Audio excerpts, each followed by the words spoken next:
Je suis Richard Nixon, et mon histoire en tant que président des États-Unis de 1969 à 1974 reflète une époque de bouleversement, de triomphe et de controverse. Quand j'ai prêté serment comme 37e président des États-Unis en janvier 1969, je savais que je faisais face à des défis immenses. Le pays était divisé par la guerre du Vietnam, les tensions raciales et les crises économiques. Je m'étais engagé à unir la nation et à restaurer la confiance du peuple dans son gouvernement. Mon premier objectif était de trouver une issue honorable à la guerre du Vietnam. Avec ma stratégie de vietnamisation, j'ai cherché à transférer progressivement la responsabilité des combats aux forces vietnamiennes, tout en amorçant le retrait des troupes américaines. Cependant, cela n'a pas été sans controverse, notamment avec l'élargissement du conflit au Cambodge. Ces décisions ont déclenché des manifestations massives, reflétant la frustration et la colère d'une partie de la population. En matière de politique étrangère, j'ai marqué l'histoire en ouvrant un dialogue avec la Chine. En 1972, ma visite à Pékin, la première pour un président américain, a été un moment charnière. Ce rapprochement a permis de redéfinir les relations entre nos nations et à équilibrer les tensions avec l'Union soviétique.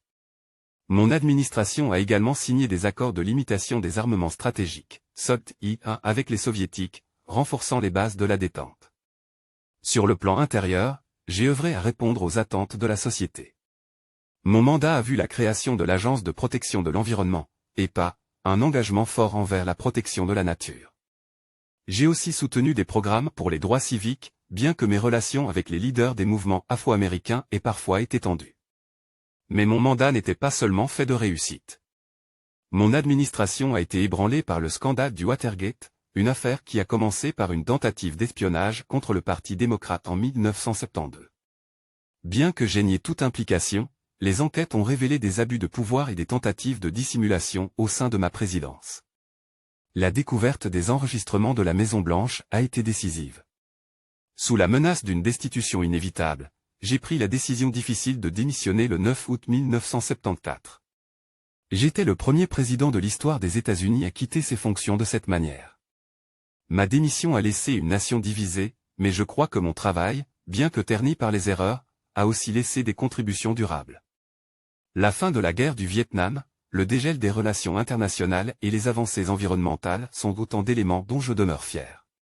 Aujourd'hui, en regardant en arrière, je reconnais les complexités et les contradictions de ma présidence. Je reste une figure controversée, mais mon histoire est un reflet des épreuves et des aspirations d'une Amérique en pleine mutation.